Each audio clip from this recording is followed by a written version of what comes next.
கூட்டணி பேச்சுவார்த்தை இன்னும் ஆரம்பிக்காத காரணம் விஜய் கூட்டணியில் வருவார்னு எதிர்பார்த்துக்காங்க. ஏன்னா 15ஆம் தேதி அவர் ஆஜராகணும் சிபிஐ வந்து சம்மன் அனுப்பியிருக்கு. அதாவது சிபிஐ அது மூலமா நீங்க கேட்கல, நானே பதில் சொல்லிடுறேன்.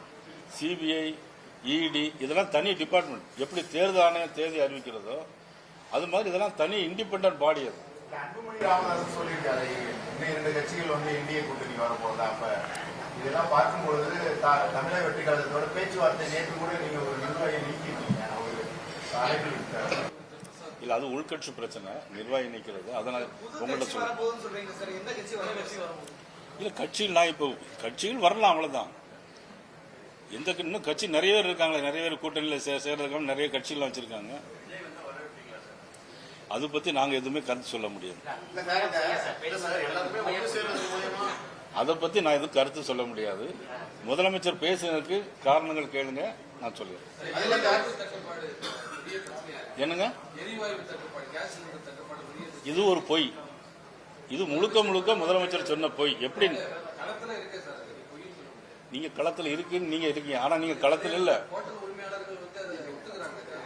நான் சொல்றேன் கேளுங்க. அதாவது கேஸ் சிலிண்டர் எப்படின்னா, ஒரு ஆளுக்கு ஒரு சிலிண்டர் கொடுக்கும்போது 20 நாள் கழிச்சு தான் புக் பண்ண முடியும். ஒரு சிலிண்டர் கொடுக்கும்போது 30 நாள் 40 நாள் வரைக்கும் போகும் ஒரு வீட்டில். 20 நாள் கழிச்சு தான் புக் பண்ண முடியும் சர்வர். இப்போ நீங்க வந்து இன்னைக்கு ஒரு சிலிண்டர் வந்துட்டு உடனே புக் பண்ணா உங்களுக்கு கிடைக்காது. சர்வர் சிஸ்டமே அப்படிதான். ஏன்னா நான் கேஸ் டீலர், அதனால நான் சொல்றேன். தட்டுப்பாடுல எங்கேயுமே கிடையாது. சிலிண்டர் இப்போ நீ உங்களுக்கு 20 நாளைக்கு உள்ள சிலிண்டர் வேணுமா, நான் தரேன் உங்களுக்கு. இல்ல, நீ எங்க புக் பண்றீங்களோ நான் தரேன். எங்க உங்களுக்கு எங்க வேணுமோ நான் தர சொல்றேன். ஆந்திரா, கர்நாடகா போன்ற மாநிலங்களில் ஹோட்டல்கள்ல சிலிண்டர் தட்டுப்பாடால 15 வகையான உணவுகள் கூடல 2 வகையான உணவா குறைச்சிருக்காங்க. இதுக்கும் சிலிண்டர் தட்டுப்பாடு இருக்காங்க. அதான் ஹோட்டல்ல உணவு குறைச்சதுக்கும் சிலிண்டருக்கும் சம்பந்தமே கிடையாது. இதை நீங்க இப்படி இல்ல நீங்க இப்படி எல்லாம் கேள்வி கேட்டீங்கன்னா உங்க கேள்வியில அர்த்தம் இருக்கா, என்னுடைய கேள்வியில அர்த்தம் இருக்கா? இல்ல ஒரே நிமிஷம். ஹோட்டல்ல அவங்க ரேட்டு எவ்வளவு போட்டிருக்காங்க, எவ்வளவு எத்தனை ஐட்டங்களுக்கு ரேட் எவ்வளவு, குறைச்சதுக்கு ரேட் எவ்வளவு, நீ அதை பார்க்கணும் இல்லையா? அது அன்னைக்கு அங்கே மாதிரி எதிர்கட்சிக்காரங்க எழுதி போட்டிருப்பாங்களா இருக்கும்.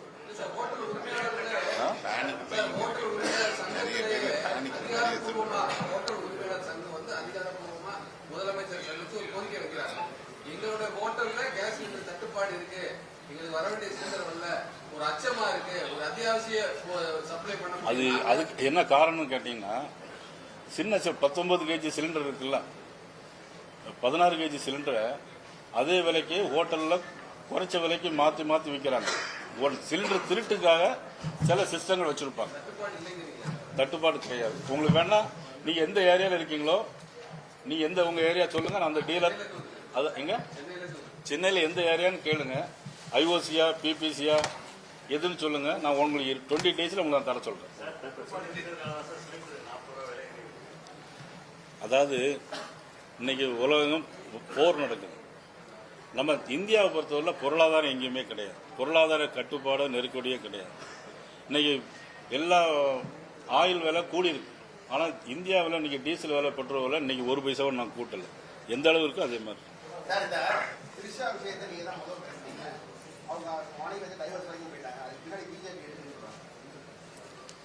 சார், பெண்களை பத்தி பேசக்கூடாது, நம்ம ஏற்கனவே அன்னைக்கு பேசிட்டோம், அதோட முடிச்சுக்கலாம்.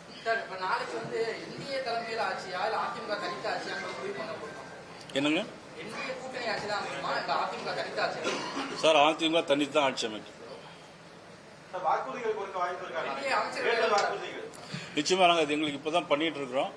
நிச்சயமா பிஜேபி சார்பாகவும் தேர்தல் வாக்குறுதிகளை தனியாகவும் கொடுப்போம், என்டிஏவோட சேர்ந்தும் கொடுப்போம். நான் இப்பதான் பதில் சொல்லி முடிச்சேன்.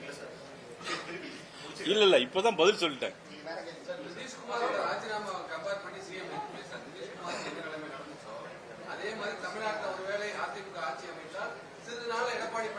அடுத்த கட்சியை பத்தி அவங்க கவலைப்பட வேண்டிய அவசியம் இல்லை. அவங்க ஆட்சிக்கு வருவாங்களா, தைரியமா சொல்லுங்க. 503 தேர்தல் அறிக்கை சொல்லி இருக்கிறோம், நாங்க இத்தனை நிறைவேற்றி இருக்கோம், சொல்லுங்க. என்னங்க நீங்க ரிப்போர்ட் சொல்லுங்க, சொல்லுங்க. நான் இப்போ கேட்டால் நான் உங்களுக்கு பதில் தரேன். நான் இப்போ 5 நிமிஷத்தில் உங்களுக்கு எல்லாம் என்னென்ன நிறைவேற்றுங்க, சொல்லாது எது, சொன்னது எது. சொன்னதை 28 மாதம் கொடுக்கல, சொன்னது 28 மாதம் கொடுக்கல. அந்த 28 யாராவது நீங்கள் ஒரு ப்ரெஸ்ஸில் யாராவது ஒருத்தர் இந்த வேணா உங்களுக்கு தரேன். ப்ரெஸ்ஸில் யாராவது ஒருத்தர் சார் நீங்கள் ஏன் 28 மாதம் கொடுக்கலன்னு யாராவது ப்ரெஸ்ஸில் நீங்கள் கேள்வி கேட்டிருக்கீங்களா முதலமைச்சரை?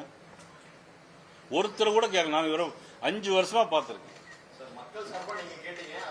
இல்ல நீங்க இப்ப நீங்க என்கிட்ட கேட்கிற மாதிரி நீங்க அவங்கள்ட்ட கேட்கலாமே.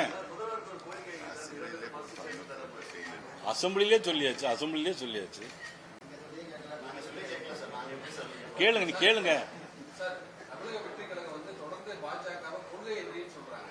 ஆனா உங்க கூட்டணி இல்லைன்னு நீங்க சொல்ல மாட்டேங்கிறீங்க. அது வந்து வெளியில சொல்ல முடியாது சார். கொள்கைனா அவங்களுடைய கொள்கைகளை சொல்லணும். அவர் வெளிப்படையா இல்ல எங்க அல்ல, அவங்களுடைய கொள்கையை சொல்லிட்டு இதெல்லாம் எங்களுடைய கொள்கை அப்படின்னு சொல்லிட்டு அப்படி எங்களுடைய கொள்கையை ஒத்துக்கிட்டா நாங்க சொல்லுவோம். கொள்கைன்னா பேர்ல மட்டும் சொல்லிட்டா அப்படி சார்.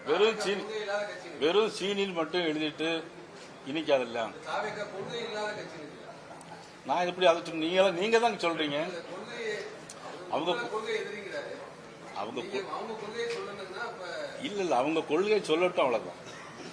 சார், தேர்தலுடைய மேனிபெஸ்டோ சார் நீங்க வந்து கட் காப்பி பேஸ்ட் பண்றீங்க அப்படின்னு சொல்லி நேற்று முதல்வர் திருச்சியில பேசியிருக்காரு. விடியல் பயணம், அதுக்கப்புறம் மகளிர் காசு, இது எல்லாத்தையுமே 500 ஏற்றி இல்ல 1000 ஏற்றி அவங்க பண்ணதை நீங்க டாப் அப் பண்ணிருக்கீங்கன்னு சொல்றாரு. அவரு பண்றது யாருமே டாப் அப் பண்ணல. ஏற்கனவே நாங்கெல்லாம் முன்னாடி அறிவிச்சது தான். அவங்க தான் அந்த தேர்தல் அறிக்கையில கொண்டு வந்திருக்காங்க. வேற ஏதாச்சும்